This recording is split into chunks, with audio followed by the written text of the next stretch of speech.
ವೀಕ್ಷಕರೆಲ್ಲರಿಗೂ ಸೂರ್ಯನ ರಾಶಿ ಪರಿವರ್ತನೆ ವಿಶೇಷ ಕಾರ್ಯಕ್ರಮಕ್ಕೆ ಸ್ವಾಗತ.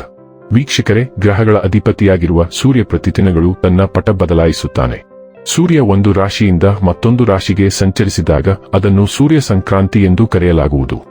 ವರ್ಷ 2025 ಜೂನ್ ತಿಂಗಳಿನ 15ನೇ ತಾರೀಕಿನ ಬೆಳಿಗ್ಗೆಯ 6:44 ವೃಷಭ ರಾಶಿಯನ್ನು ತೊರೆದು ಮಿಥುನ ರಾಶಿಯನ್ನು ಪ್ರವೇಶಿಸುತ್ತಾನೆ. ವರ್ಷ 2025 ಜುಲೈ ತಿಂಗಳಿನ 16ನೇ ತಾರೀಕಿನವರೆಗೆ ಮಿಥುನ ರಾಶಿಯಲ್ಲಿ ಇರಲಿದೆ. ಸೂರ್ಯ ಯಾವಾಗ ತನ್ನ ರಾಶಿಯನ್ನು ಬದಲಾಯಿಸುವನೋ ಆ ದಿನವು ಸೂರ್ಯ ಸಂಕ್ರಾಂತಿ ಎಂದು ಕರೆಯಲಾಗುತ್ತದೆ.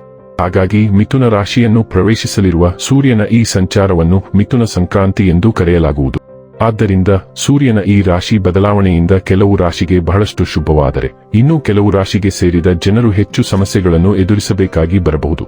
ಜ್ಯೋತಿಷ್ಯದಲ್ಲಿ ಸೂರ್ಯನನ್ನು ಸಾಮಾನ್ಯವಾಗಿ ಉನ್ನತ ಅಧಿಕಾರ ಹೊಂದಿರುವ ಡೈನಾಮಿಕ್ ಗ್ರಹ ಎಂದು ಕರೆಯಲಾಗುತ್ತದೆ. ಈ ಗ್ರಹವು ಪರಿಣಾಮಕಾರಿ ಆಡಳಿತ ತತ್ವಗಳನ್ನು ಸೂಚಿಸುತ್ತದೆ ಮತ್ತು ಇದು ಬಿಸಿ ಗ್ರಹವಾಗಿದೆ ಮತ್ತು ಎಲ್ಲಾ ಭವ್ಯವಾದ ಗುಣಗಳನ್ನು ಸೂಚಿಸುತ್ತದೆ. ಸೂರ್ಯನ ಆಶೀರ್ವಾದವಿಲ್ಲದೆ ವೃತ್ತಿಜೀವನಕ್ಕೆ ಸಂಬಂಧಿಸಿದಂತೆ ಜೀವನದಲ್ಲಿ ಉನ್ನತ ಸ್ಥಾನಗಳನ್ನು ಹೊಂದಲು ಸಾಧ್ಯವಿಲ್ಲ. ಬಲವಾದ ಸೂರ್ಯನು ಜೀವನದಲ್ಲಿ ಎಲ್ಲಾ ಅಗತ್ಯ ತೃಪ್ತಿ, ಉತ್ತಮ ಆರೋಗ್ಯ ಮತ್ತು ಬಲವಾದ ಮನಸ್ಸನ್ನು ಒದಗಿಸಬಹುದು. ಸೂರ್ಯನನ್ನು ಚೆನ್ನಾಗಿ ಇರಿಸಿದರೆ ಸೂರ್ಯನು ಒಬ್ಬ ವ್ಯಕ್ತಿಯನ್ನು ದುರ್ಬಲ ಸ್ಥಾನದಿಂದ ಬಲವಾದ ಸ್ಥಾನಕ್ಕೆ ಒಯ್ಯಬಹುದು. ಸೂರ್ಯನ ಸಂಚಾರವು ರಾಶಿಚಕ್ರದ ಎಲ್ಲಾ 12 ರಾಶಿಚಕ್ರದ ಚಿಹ್ನೆಗಳ ಮೇಲೆ ವಿಭಿನ್ನ ಪರಿಣಾಮವನ್ನು ಬೀರುತ್ತದೆ. ತಂದೆ ಗ್ರಹ ಸೂರ್ಯನನ್ನು ಎಲ್ಲಾ 9 ಗ್ರಹಗಳ ರಾಜ ಎಂದು ಕರೆಯಲಾಗುತ್ತದೆ.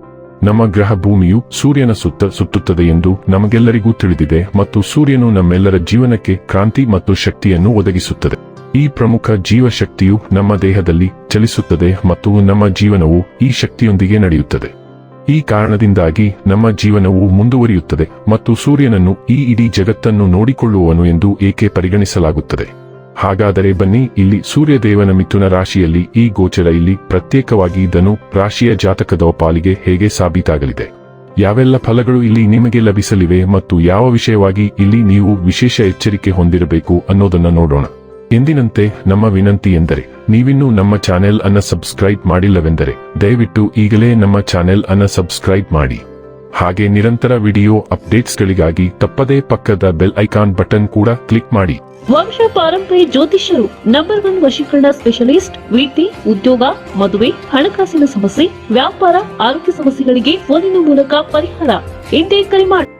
ವೀಕ್ಷಕರೇ, ಸೂರ್ಯದೇವನು ಧನು ರಾಶಿಯ 7ನೇ ಮನೆಯಲ್ಲಿ ಚಲಿಸಲಿದ್ದಾನೆ. ಜಾತಕದ 7ನೇ ಮನೆಯ ಸಂಬಂಧವು ನಿಮ್ಮ ಸಂಗಾತಿ ಹಾಗೂ ದಾಂಪತ್ಯ ಜೀವನದೊಂದಿಗೆ ಇರಲಿದೆ. ಸೂರ್ಯನ ಈ ಚಲನೆಯ ಪ್ರಭಾವದಿಂದಾಗಿ ನಿಮ್ಮ ಸಂಗಾತಿಯ ಸಂಪೂರ್ಣ ಬೆಂಬಲವನ್ನು ಪಡೆಯಲು ನೀವು ಶ್ರಮಪಡಬೇಕಾಗುತ್ತದೆ. ನಿಮ್ಮ ಸಂಗಾತಿಯೊಂದಿಗಿನ ಸಂಬಂಧವನ್ನು ಇನ್ನಷ್ಟು ಉತ್ತಮವಾಗಿರಿಸಿಕೊಳ್ಳಲು ಮತ್ತು ನಿಮ್ಮ ವೈವಾಹಿಕ ಜೀವನದಲ್ಲಿ ಪ್ರೀತಿಯನ್ನು ಹೆಚ್ಚಿಸಲು ನೀವು ಆಹಾರದ ಒಂದು ಭಾಗವನ್ನು ಅಗತ್ಯವಿರುವವರಿಗೆ ನೀಡಬೇಕು. ಇದರಿಂದ ಮನೆಯಲ್ಲಿ ಸುಖ ಶಾಂತಿ ನೆಲೆಸಲಿದೆ.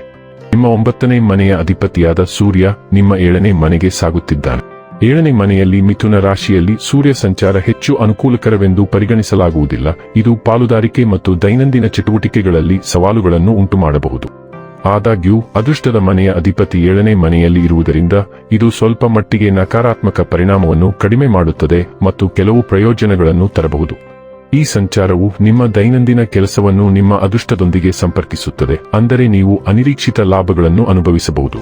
7ನೇ ಮನೆಯಲ್ಲಿರುವ ಸೂರ್ಯ ಸಾಮಾನ್ಯವಾಗಿ ದಿನನಿತ್ಯದ ಕೆಲಸಗಳಲ್ಲಿನ ಅಡೆತಡೆಗಳೊಂದಿಗೆ ಸಂಬಂಧ ಹೊಂದಿದ್ದರೂ ಅದೃಷ್ಟದ 9ನೇ ಮನೆ ಬೆಂಬಲವು ಈ ಅಡೆತಡೆಗಳನ್ನು ಕಡಿಮೆ ಮಾಡುತ್ತದೆ. ವಿವಾಹಿತರು ಸಾಮರಸ್ಯವನ್ನು ಕಾಪಾಡಿಕೊಳ್ಳಲು ನೀವು ಪ್ರಯತ್ನವನ್ನು ಮಾಡಬೇಕಾಗುತ್ತದೆ. ವ್ಯಾಪಾರ ವಿಷಯಗಳಲ್ಲಿ ಸೂರ್ಯನು 9ನೇ ಮನೆಯ ಅಧಿಪತಿಯಾಗಿರುವುದರಿಂದ ಅದು ಸ್ವಲ್ಪ ಬೆಂಬಲವನ್ನು ನೀಡಬಹುದು. ಇನ್ನು ಕೊನೆಯದಾಗಿ ಈ ದಿನಗಳಂದು ಮಾಡಿಕೊಳ್ಳಬೇಕಾದ ಉಪಾಯಗಳ ಕುರಿತು ನೋಡುವುದಾದರೆ ಭಾನುವಾರದಂದು ಉಪ್ಪನ್ನು ಸಂಪೂರ್ಣವಾಗಿ ತಪ್ಪಿಸಿ. ವೀಕ್ಷಕರೇ, ಇದಾಗಿತ್ತು ಧನು ರಾಶಿಯ ಜಾತಕದವರ ಸೂರ್ಯನ ರಾಶಿ ಪರಿವರ್ತನೆಯ ಮಾಹಿತಿ ಇಷ್ಟವಾದರೆ ವಿಡಿಯೋವನ್ನು ಲೈಕ್ ಮತ್ತು ಶೇರ್ ಮಾಡಿ. ಹಾಗೆ ಚಾನೆಲ್ ಸಬ್ಸ್ಕ್ರೈಬ್ ಮಾಡುವುದರ ಜೊತೆಗೆ ನಿರಂತರ ವಿಡಿಯೋ ಅಪ್ಡೇಟ್ಸ್ಗಳಿಗಾಗಿ ಪಕ್ಕದ ಬೆಲ್ ಐಕಾನ್ ಕ್ಲಿಕ್ ಮಾಡಿ.